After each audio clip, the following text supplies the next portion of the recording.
Fundarstjóri, aldir alda hefur fjöldi fólks haft lifibrauð sitt af því að selja blíðu sína. Vændi hefur nefnilega ekki alltaf verið sá smánarblettur sem það í dag. Í mannkynssögunni eru mýmörg dæmi að fólk hafi komist til frægðar og frama fyrir að selja vinnu sinna í kynferðislegum skilningi. En svo komu eingyðistrúarbrögðin og kynlíf var á tabu.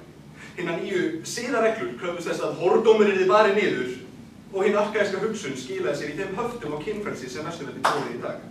Kynlífsþjónusta, líkt og áfengi síðar lognaðist ekki út af, heldur fluttist ólunna að marka. Og þar með byrjaði sorinn. Litið var niður á kynlífsþjónustu og þangað söfnuðust dreggjar samfélagsins. Glæpamenn stýrðu ferðinni og umkomulausir vesalingar unnu vinnuna. Sem ólögleg starfsemi naut kynlífsþjónusta ekki góðs af ávinningum stétta og jafnréttisbaráttu og hinn blómstandi iðnaður breyttist í þann umkomulausa óskapnað og viðbjóð sem í dag kallast vændi. En okkar kynslóð róttækari en nokkru sinni fyrr. Okkar kynslóðin sem hefur sigað alræði kirkjunnar á dyr. Okkar kynslóðin sem hefur loksins lögleitt hjónaband samkynhneigðra. Og í kvöld sýnum við fram á hvernig má útrýma mansali og bæta líf þeirra sem eru fastir í hyldýpi vændis heimsins. Hvernig má gera kynlíf aftur á þeim náttúrulega hlut sem það var fyrir bælingun og klámvæðingun og ná fram jafnrétti í kynlífsþjónustu. Og hvernig leiðrétta má aldagömul mistök og draga kynlífsbælinguna út eins og flís úr sáli.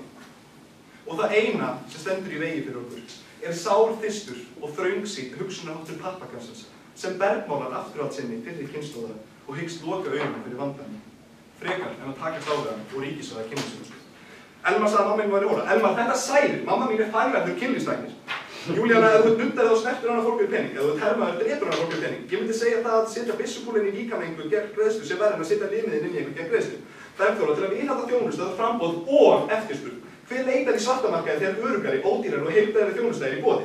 Elmar sagði að þjónusta ætti að vera áþreifanleg. Hvað í fjandanum þá fjármálaþjónusta, Elmar?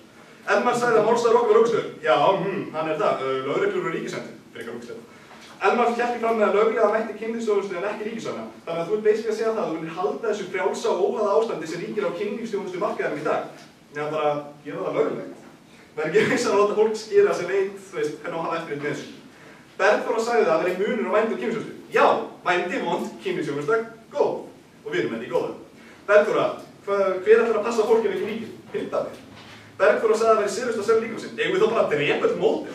Líborius, í allt kvöld hafið þið reynt að sannfæra okkur það að kynlífsþjónustu sé betur borgið með því að halda henni á markaðnum.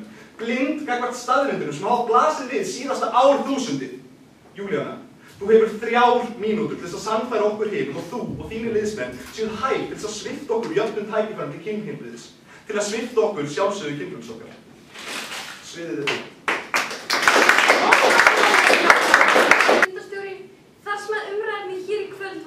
Pöndur og þeirra gaddalykt og ég hefði kosið því að þær eru umulegar. Þær stela athyglinu frá öllum, þær eru fyrir og þegar þú eru djúpt inn í augunum þá er það ekkert svona eitt sætar eins og allir vilja halda fram. Þá neyðist ég til þess að tala spillingu og því ógeði sem að henni fylgir.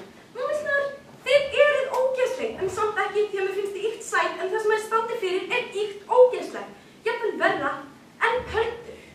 Ykkur langar að fjármagna skólagöngu framtíða barna ykkar og læknisþjónustu með afsækja borgbræðum hórum. Til hamingju, þú komst í skóla því að Sigga litla seldi sig. Vændi í nafni þjóðarinnar hljómar sem sagt vel fyrir ykkur. Viljum við að komandi kynslóðir líti á vændi sem almenna starfsgrein. Viljum við að 20 stúlkan sem er nýskriðin upp menntaskóla fari inn á vef Reykjavíkurborgar að leita sér sumarstarfi. Hún getur valið að vinna í garðyrkju, sundlu Reykjavíkurborgar eða láta einmana miðaldra menn svala kynþörsinni í vakininu á henni. Ef að ríkisvænt vændi orðið hagstæðri lausn fyrir ríkið, þá er eitthvað að þessu þjóðfélagi og við þurfum að laga það og vinna hörðum höndum í því og ekki krjúpandi á hnjánum. Gísli, það er ekki hægt að bera saman fortíðina við nútíðina. Í gamla daga þá vorum við drullu heims. Veistu, við erum þessi ennþá frekar heims. Getum við samt sem áður nýtt þessa litlu baun sem að Guð var svo góður að gefa okkur þrátt fyrir allt þetta slæma sem við höfum nýtt hana í og hugsa rökrétt. Hættum að vera svona drullu heimsk. Gísli, þeir sem leita til vændisvegna og stofna þeim í hættu mun ekki gera það undir verndarvæng ríkisins. Heldur munu þeir leita á svartan markað sem að verður því miður ennþá til staðar. Krakkar, ef við samþyngjum algjört vændisfrelsi, þá verður vændi æskilegt. Það verður aukið framboð. Virðing kvenna minnkar og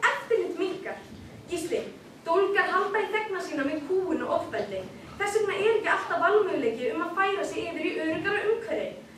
Krakkar, þegar ég var með þjónustustarf eins og þegar ég var með kassa, þá rámar mig ekkert í það að kúninn hafi teygt sig yfir kassann, rofið mitt persónulega svigrúm og rifið sálarlífinu mínu í tætlur svo ekkert hafi verið eftir nema niðurlægingin.